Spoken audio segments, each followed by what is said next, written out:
జియో పాలిటిక్స్లో hydro politics అనేవి most happening. అసలు ఈ హైడ్రో పాలిటిక్స్ అంటే ఏంటి? Water related politics. మనం గమనిస్తే ఇందస్ రివర్ చుట్టూ ఇండియా పాకిస్తాన్ రాజకీయాలు అల్లుకుంటున్నాయి, అంతర్జాతీయ సంబంధాలు అల్లుకుంటున్నాయి. అదేవిధంగా నైలు నది, మనం అంటూ ఉంటాం నైలు నది ఈజిప్ట్కి జీవనది అని. ఈ నైలు నది మీద గ్రేట్ రెనైజాన్స్ డ్యామ్ అని చెప్పి ఇథియోపియా దేశం కడుతుంది. ఆ విషయంలో ఈజిప్ట్, సూడాన్, ఇతర దేశాలు బాగా గొడవ చేస్తున్నాయి కూడా. అంతర్జాతీయ నదులు అనేది ఇప్పుడు పెద్ద సమస్యగా మారింది. ఈ రోజున వార్తల్లో ఉంది బ్రహ్మపుత్ర నది. చైనాలో బ్రహ్మపుత్ర నదిని యార్లుంగ్ సాంగ్పో నది అని పిలుస్తారు. బ్రహ్మపుత్ర నది పైన చైనా ప్రపంచంలోనే, అంటే ఈ ప్లానెట్లో కల్లా అతి పెద్ద డ్యామ్ కడుతుంది టిబెట్లో. ఈ డ్యామ్ ఆల్రెడీ చైనాలో ఉన్న 3 గార్జెస్ డ్యామ్కి 3 ఇంతలు పెద్దదన్నమాట. స్పేస్ నుంచి చూసినా సరే 3 గార్జెస్ డ్యామ్ కనిపిస్తుందంట. ఆల్రెడీ 3 గార్జెస్ డ్యామ్ అంత పెద్దది. దానికంటే పెద్ద డ్యామ్ బ్రహ్మపుత్ర నది మీద కడుతుంది. బ్రహ్మపుత్ర నది మీద కడితే మనకెందుకు బాధ అంటే, బ్రహ్మపుత్ర నది చైనా టిబెట్లోంచి అరుణాచల్ ప్రదేశ్కి వస్తుంది.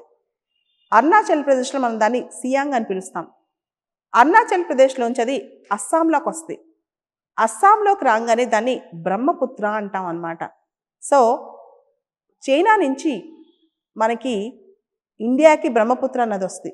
అక్కడి నుంచి బంగ్లాదేశ్కి వెళ్ళి ఆ తర్వాత సముద్రంలో కలుస్తుంది అనమాట.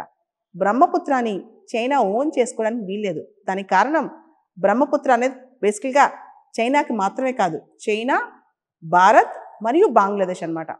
ఇప్పుడు రైపేరియన్ స్టేట్స్ అయిన భారతదేశం, బంగ్లాదేశ్, ఈ 2 దేశాలు కూడా గొడవ చేస్తున్నాయి, బ్రహ్మపుత్ర మీద కన్సర్న్ వ్యక్తం చేస్తున్నాయి. చైనా $137 బిలియన్, అసలు ఇంత ఖర్చు, $137 బిలియన్ పెట్టి ఈ డ్యామ్ కడుతుందంట టిబెట్లో హైడ్రో ఎలక్ట్రిసిటీ ప్రొడ్యూస్ చేయడం కోసం.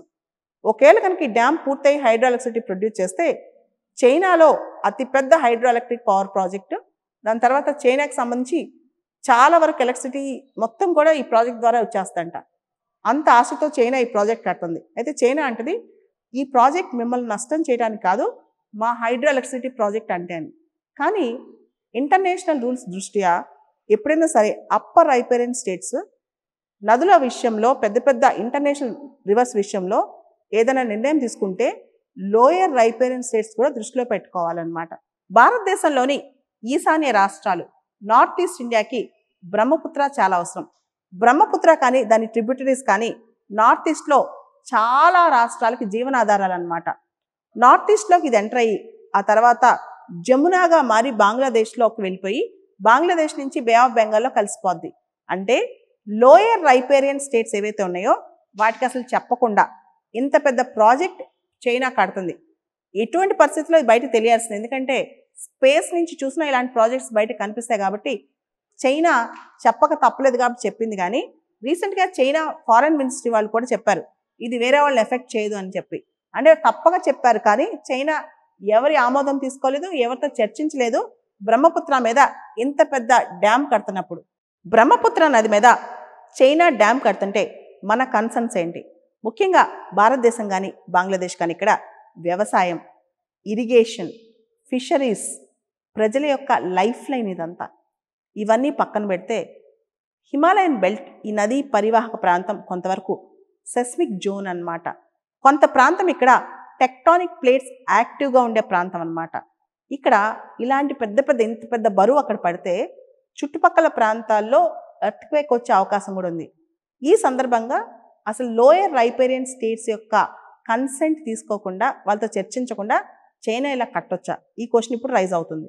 రకరకాల డ్యామ్స్ కట్టడం వల్ల భూకంపాలు మనం చూస్తుంటాం. ముఖ్యంగా ఇది సెస్మిక్ యాక్టివ్ జోన్ కాబట్టి దీని ప్రభావం మన మీద కూడా పడే అవకాశం ఉంటుంది.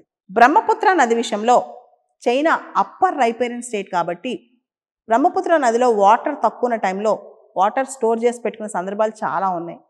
ఇది పక్కన పెడితే బ్రహ్మపుత్ర నదికి సంబంధించిన హైడ్రలాజికల్ డేటా చైనా ఎప్పుడూ సరిగ్గా ట్రూగా జెన్యున్గా షేర్ చేసుకోలేదు. ముఖ్యంగా ఇండియా, చైనా, భూటాన్ మధ్య అప్పట్లో డోక్లాం లాంటి సమస్య వచ్చినప్పుడు కూడా చైనా మనతో చాలా గేమ్స్ ఆడింది. ఈ టైంలో ఇదొక బ్రహ్మపుత్రాన్ని ఒక వెపన్గా వాడి, ఒక ఆయుధంలా వాడి ఇండియా పైన చైనా పగ తీర్చుకుంటుందా? ఈ ప్రశ్న కూడా చాలామంది మనసులో తలెత్తుతోంది. ఇక్కడ చైనా పోకళ్ళకి సంబంధించి ఒక ఉదాహరణ మనం గుర్తెచ్చుకోవాలి. ఇదే బ్రహ్మపుత్ర మీద కూడా ఎక్స్పెరిమెంట్ చేయబోతుందా అని చెప్పి. మెకాంగ్ రివర్ అని చెప్పి ఒక రివర్ ఉంది. అది సౌత్ ఈస్ట్ ఏషియన్ స్టేట్స్కి లైఫ్ లైన్ అనమాట.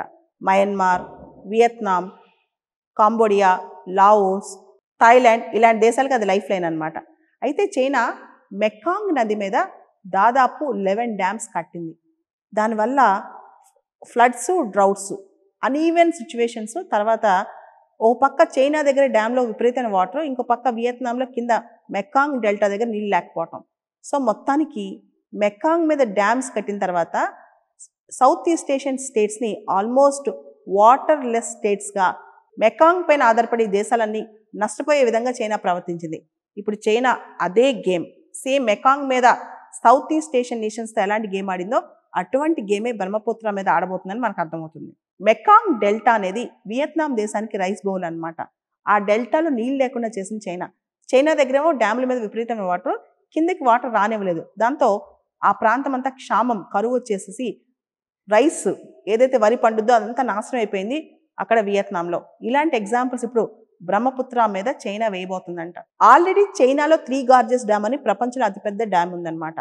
ఈ 3 గార్జెస్ డ్యామ్ కంటే 3 పవర్ఫుల్ అయిన డ్యామ్ ఇప్పుడు కొత్తగా బ్రహ్మపుత్ర మీద కట్టబోయే డ్యామ్. ఇది 300 billion kilowatt hours of power produce చేస్తాయంటే ప్రతి సంవత్సరం. అంటే 3 గార్జెస్ డ్యామ్ కంటే 3 ఎక్కువ అనమాట. బ్రహ్మపుత్ర నది మీద ఈ కొత్తగా కట్టబోయే డ్యాము దాదాపు 30 crores మందికి చైనాలో పవర్కి సపోర్ట్ చేస్తాయంట. అంటే 30 కోట్ల మందికి హ్యాపీగా పవర్ అందించగలదంట ఈ కొత్తగా కట్టబోయే డ్యామ్. చైనా కథనం ప్రకారం బ్రహ్మపుత్ర మీద కట్టబోయే డ్యామ్ టిబెట్కి చాలా అవసరము, టిబెట్కి పవర్ అవసరం అని చెప్పి. అయితే బ్లూంబర్గ్ వాళ్ళ కథనం ప్రకారం చైనాకి అసలు ఈ డ్యామ్ అవసరం లేదు, అనవసరంగా కడుతుంది, కావాలని కడుతుంది అని చెప్పి. ఆల్రెడీ చైనా భారతదేశంలో ఉన్న అరుణాచల్ ప్రదేశ్ రాష్ట్రం మీద కన్నేసింది. దాదాపు 90,000 స్క్వేర్ కిలోమీటర్స్ ఉన్న అరుణాచల్ ప్రదేశ్ రాష్ట్రం మొత్తం తందే అని చైనా అంటుంటుంది అనమాట. ఇప్పుడు అరుణాచల్ ప్రదేశ్ని సౌత్ టిబెట్ అని కూడా పిలిచి అరుణాచల్ ప్రదేశ్లోని రకరకాల ప్రాంతాలకి తన పేర్లు పెట్టుకుని అరుణాచల్ ప్రదేశ్ చెందిన ఆఫీసర్స్కి వీసాలు ఇవ్వకుండా తన ప్రాంతమే అని చెప్పుకుంటూ ఇలా చేస్తూ ఉంటుంది చైనా అనమాట. ఇప్పుడు చైనాలో ఉన్న ఈ యార్లుంగ్ శాంగ్పో అంటే బ్రహ్మపుత్ర నది అరుణాచల్ ప్రదేశ్కి వచ్చి సియాంగ్గా పిలువబడుతుంది అనమాట. మొత్తం ఈ అరుణాచల్ ప్రదేశ్ నాదే అని చెప్పి అరుణాచల్ ప్రదేశ్ మీద ప్రెషర్ పాలిటిక్స్ వాడటానికి చైనా ఈ డ్యామ్ కడుతుందా అనే అనుమానాలు కూడా చాలామంది వ్యక్తం చేస్తున్నారు.